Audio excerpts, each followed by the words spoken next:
Last question before we let you go. Earlier in the show, Ryan Clark told a story about you throwing a slant to Greg Jennings, I believe, whenever he was lined up at 3 in the Super Bowl. And he talks about, and I'm sure you've heard it because he said he talks about it on a regular occasion. He studied for 2 weeks, and it was a 100%er. Anytime that you guys were in this particular look, Greg Jennings was getting the rock. And in the Super Bowl, as soon as the ball was snapped, he just started sprinting directly to the place where the ball was going. And you threw it over his hands just by a little bit in front of Troy, I guess, and it was a touchdown.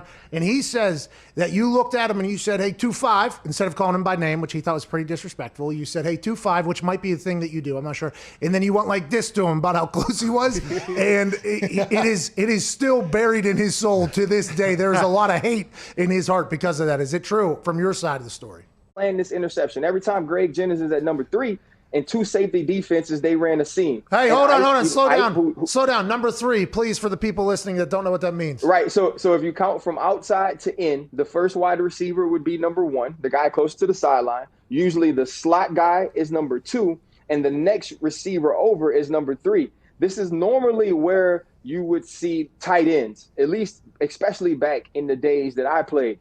It's where your guest yesterday, Chase Poole, I think y'all had Chase Claypool, I think you had him on yesterday, was lined up for his last touchdown, that exact spot. Got it. And so every time they did this, they threw the ball to Greg Jennings, bro. They threw a seam. So I had told my kids we was going to Disney World because I was going to pick this ball off and I was going to score a touchdown. MVP. Right?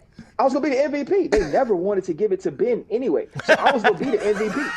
You feel me? Yep. Right? Ben never got it. So I was like, okay, I see the play. So backside, Ike's covering Jermichael Finley. I'm supposed to be in the half. So I lock Ike, and I know Aaron's never going to look at me, bro. I know it. I was like, it's it. This is it. So boom, play starts, dog. I take off, Pat. And I'm looking at it. I was like, he going to throw this Mickey Ficky. It's a wrap. Yep. So he throws it, bro. And I know he didn't see me. He throws it this far over my finger, bro. Oh. Right in front of Troy. Right? I dive for it, miss it right in front of Troy. Touchdown. So all is well. All is good. You know, because I'm like, it's Aaron Rodgers. I ain't really tripping. Like, we were literally cheering for Jay Cutler and the Chicago Bears 2 weeks before this because we didn't want to play him anyway. Yeah. This is before our game. So we wasn't tripping. Yeah. So, man, next series, we doing kind of well. Somebody, you know, they call a timeout. Bro looks at me and goes, hey, 2-5. First off, you've been studying for this game for 2 weeks. Okay.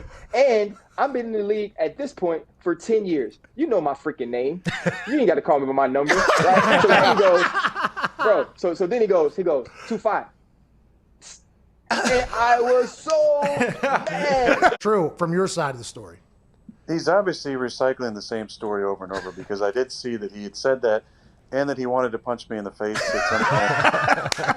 After he throws that ball over my hand for a touchdown, he's walking off the sideline on the next offensive series, and somebody called a timeout, whether it was us or them, I don't remember, and he's like, 2-5. You know, and I hate him. Like, I wanted to break both his fingers, but, you know, like that. I think that's a little, harsh. For sure.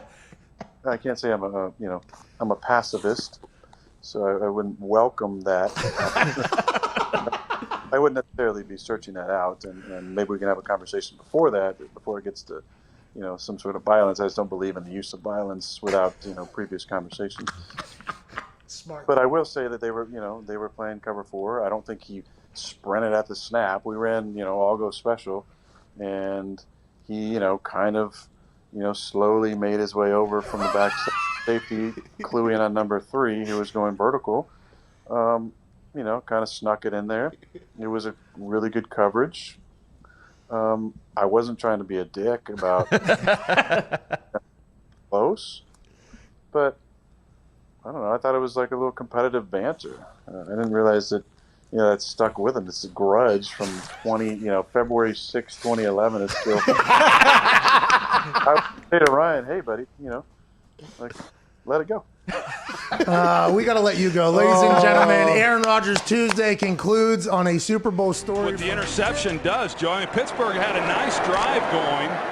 Looked like they may be able to come away with some points on that possession. They throw the interception, and immediately Green Bay turns it around and is right back in here in a position to come away with some points of their own.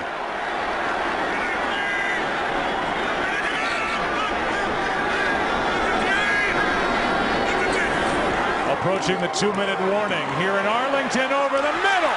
Caught. Touchdown. Greg Jennings.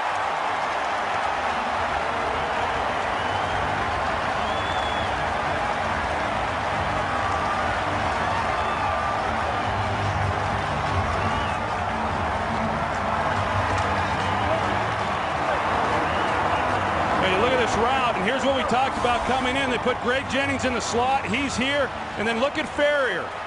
He's the guy who has to carry that up the seam. Greg Jennings just goes right by him, but a perfectly thrown ball because Aaron Rodgers has to beat the safeties in with the pass.